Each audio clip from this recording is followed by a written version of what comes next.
All right, let's do 2.5 part 2. So this graph is an ogive. Remember, ogive is a cumulative frequency. So of course the graph is going to keep heading up because it's cumulative data we keep adding on. And these are SAT scores of college-bound students in a recent year. So we have the score along the bottom here. On our x-axis, we have the scores from 400 to 1600. On the y-axis, the vertical axis, we have the percentile. Okay, so they are going to ask lots of different questions. One question is they might, like in this one, it says, what score represents the 80th percentile? So we're going to come here to the 80th percentile, find our data point, which is right here, and work our way down to the data. Looks like it's about 1250 maybe. Right? Because it's right in the middle between 1200 and 1300.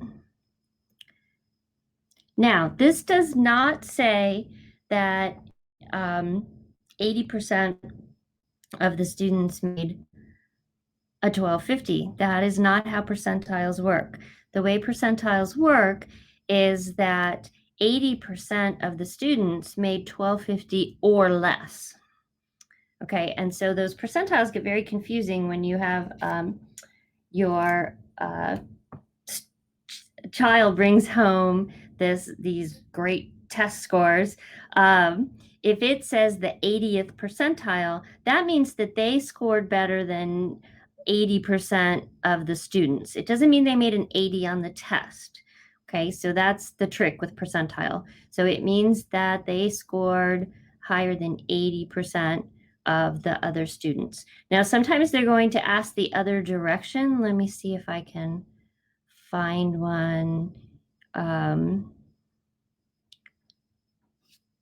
to see one where I can see pretty well where we are, but it's going to be a little hard. Okay, let's say we're going to look at the score 900 for the score, and we want to know the percentile.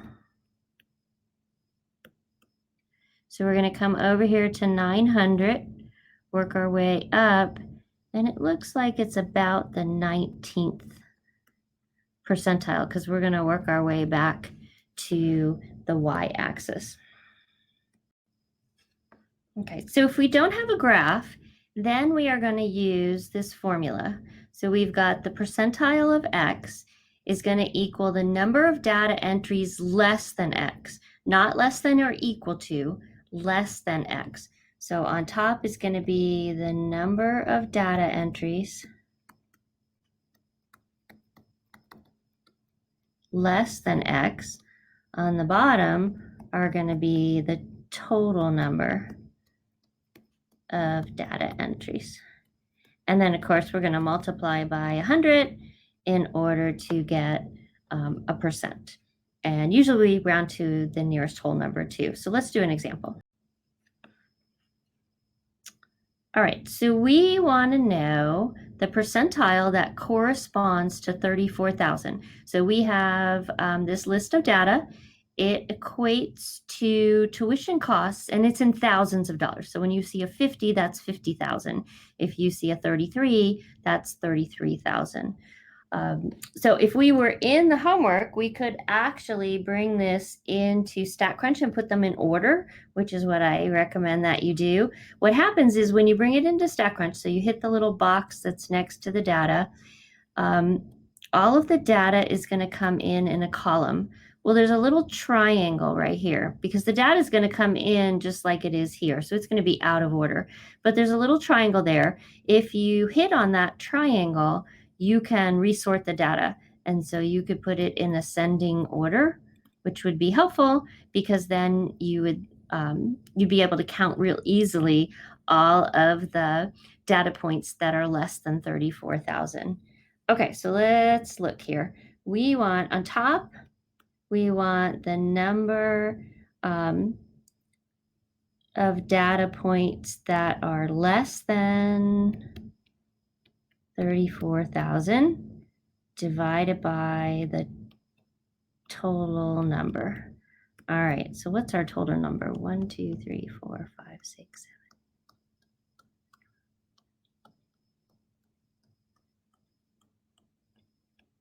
Okay, I think I have 25. You can double check me. Okay, so I'm going to go ahead and check off the ones that are less than 34,000. So let me see, 25, 30. We don't want 34 because that's not less than. 33, 23, 27, 16, 18, and 18. Okay, so that is 1, 2, 3, 4, 5, 6, 7, 8. Again, check me. I hope I did that right. Let's see what that gives me.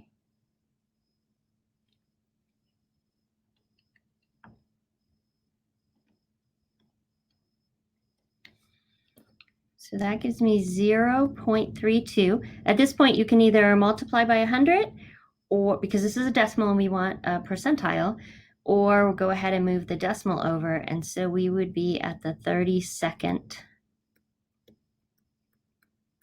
percentile.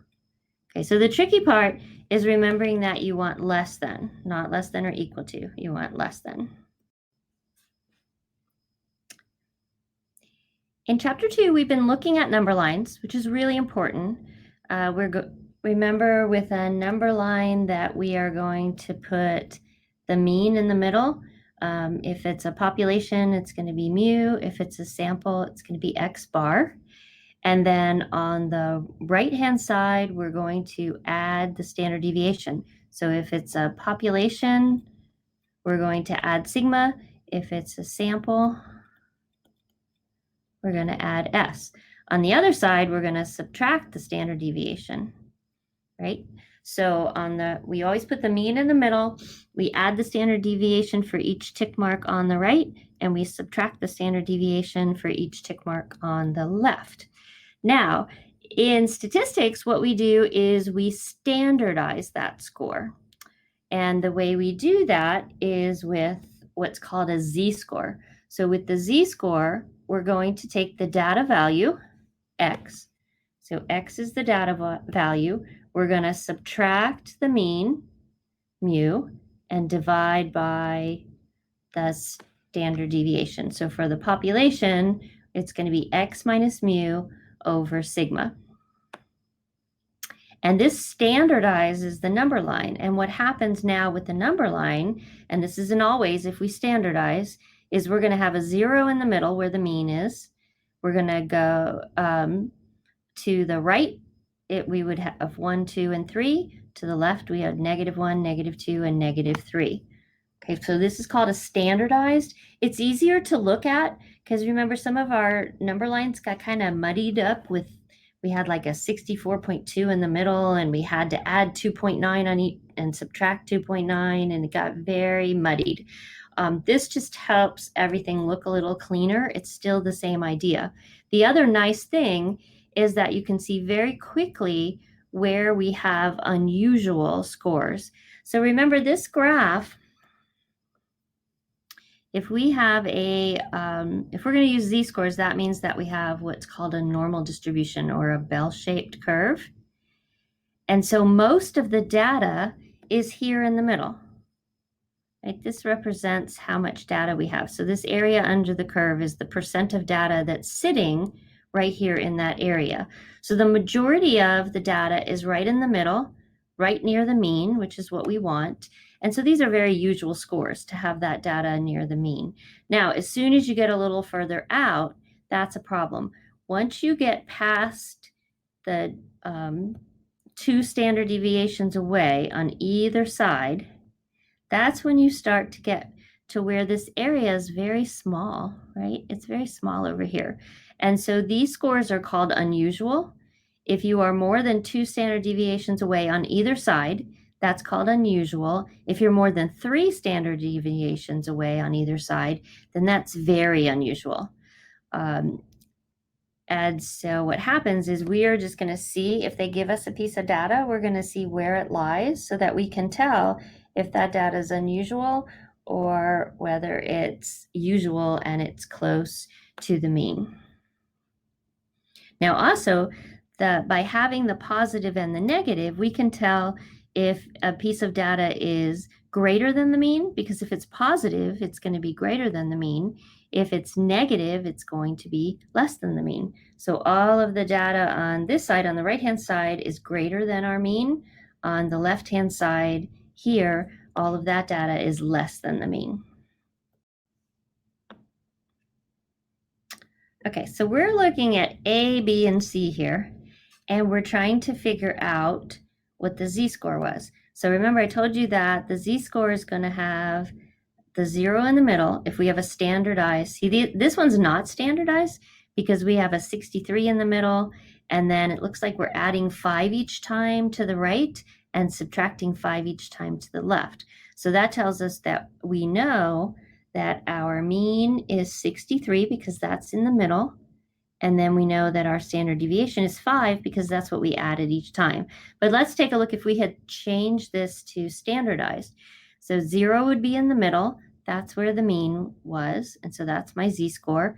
And then I would have positive numbers on this side and negative numbers on this side. So A is way over here, right? A is less than the mean. And therefore, A would have to be this negative number, negative 1.42, because the middle is going to be 0. I'm going to have my negative numbers on this side and my positive numbers on this side. So we know B is 0, so let's go ahead and put that here. So B is 0 because it's smack dab in the middle. The A over here is on the negative side, so that's going to have to be negative 1.42. We're not worried about exact. We're just trying to eyeball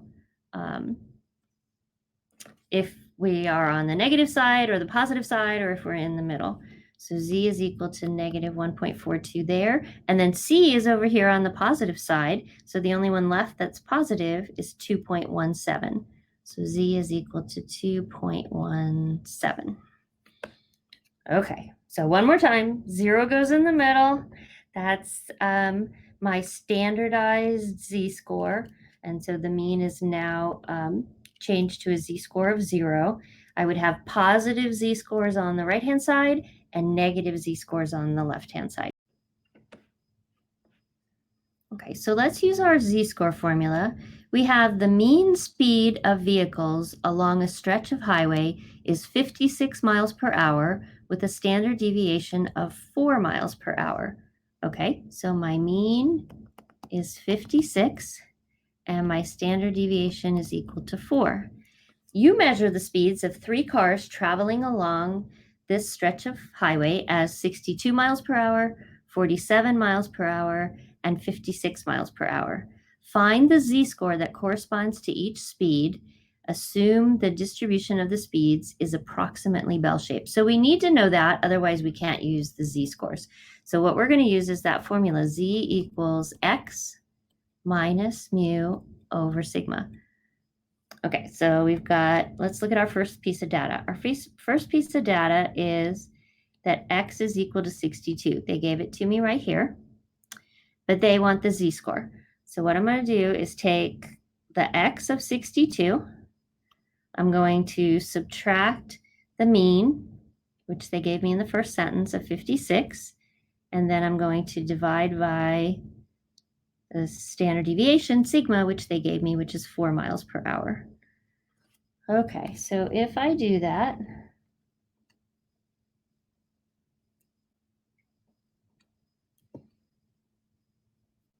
I get 1.5.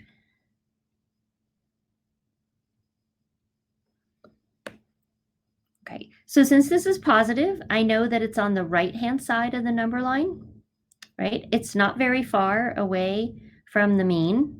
62 is not very far away from the 56. And because it's not greater than 2, it's not unusual. So that one's good to go. So let's try the next one. So let's try x equal to 47. So again, for the z-score, I'm going to take my data of 47. I'm going to subtract 56, subtract the mean, and divide by the standard deviation.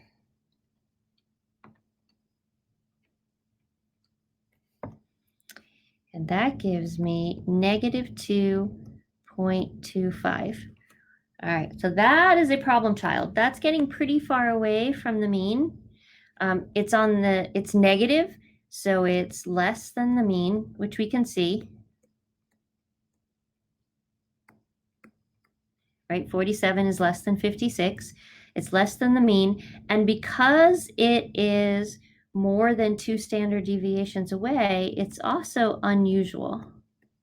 So it's unusual that someone would be driving only 47 miles per hour when the mean speed is the 56 miles per hour. All right, let's try one more. So then we have x equal to 56. Oh, okay.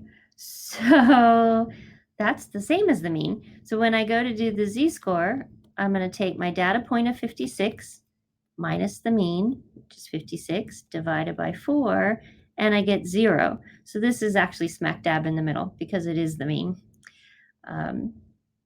Okay, so this is how we look at data and see if it's unusual, and maybe we need to go back and see what's going on, or if it's usual, it's near the mean and the data is just fine. Let's look at another problem with z-scores. So first they tell me that it's approximately bell-shaped. That's good. That means I can use z-scores. Our data is the ages of the winners of a cycling tournament. So the mean age is 27.9. So mu is 27.9. The standard deviation is 3.6. And the winner, so my data point, is 22, which looks a lot less than the 27.9, but we don't know for sure if it's unusual until we take into account the standard deviation. Remember, the standard deviation is the spread. The more we mess with this, that's going to make more sense. But the standard deviation is the spread of the data. So the bigger the standard deviation, the bigger the spread of the data. The smaller the standard deviation, the more clumped together the data is. Okay, so we want to do the z-score, so let's do that. We know that z is equal to x minus mu over sigma. So we have 22 minus 27.9. It's very important that the data value comes first and then the mean, because otherwise you're going to have the wrong sign. We want to know which side of the number line we're on. All right, let's pop that in the calculator.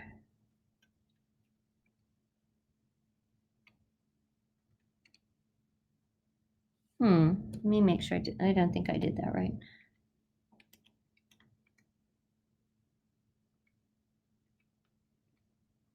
Yeah, I guess so. Okay, so that equals, they want how many decimal places? 2 decimal places. So negative 1.64.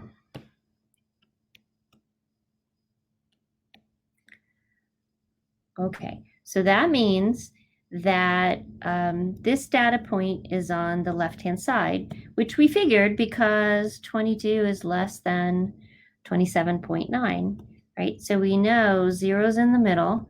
We're going to be out here at negative 1.64. So that's going to be right around there. And so here it says an age of 22 is about, and they don't want you to put the negative in here. They want you to say 1.64 below the mean. This is kind of like above sea level and below sea level. You don't say negative 10 feet below sea level. You say 10 feet below sea level. So that's what they're saying here. We've got 1.64 below the mean, and that's because it's negative.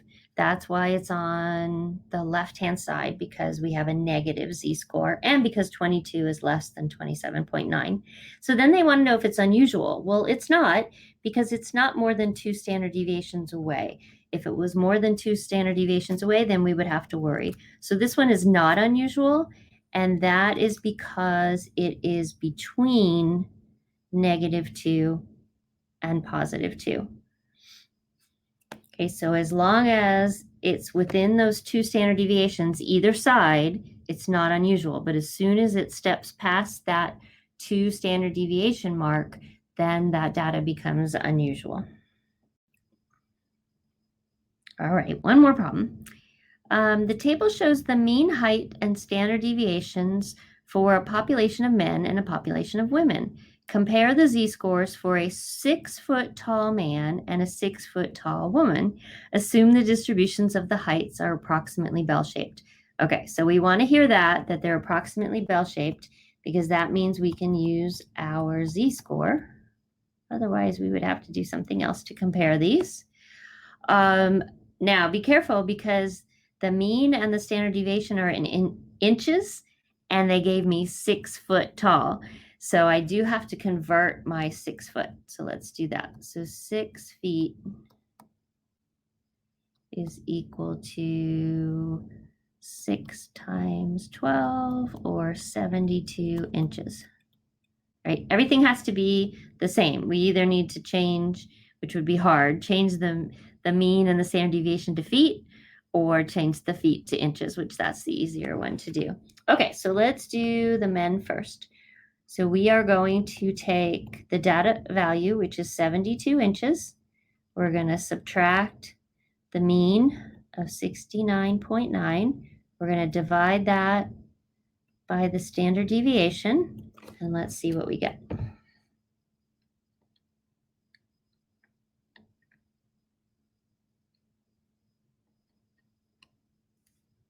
I got 0.7, so double check me on that. I think I'm good. All right, so that data is good, which it makes sense. We have a lot of men that are 6 foot tall, right? And the mean is 69.9, so it's not that far off from there. The standard deviation isn't really that big. All right, so let's go over and look at the women's. So for the women's, we're still going to take that 72, the 6 foot tall, but the mean is only 64.3.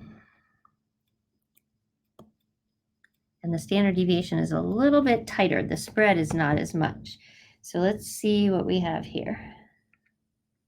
Put that in your Casio. All right, 72 minus 64.3. Get that answer and then divide by 2.6. And I got 2.96. All right, so that is going to be unusual. It's unusual because it's greater than 2 standard deviations away, right? We're not 6 foot tall women are not quite as common, although we're starting to see a lot more. And so since it is greater than 2 standard deviations away, we are going to deem the women's height of 6 foot tall as being unusual, but the men's height of 6 foot tall is not unusual, because the z-score over here is not more than 2 standard deviations away.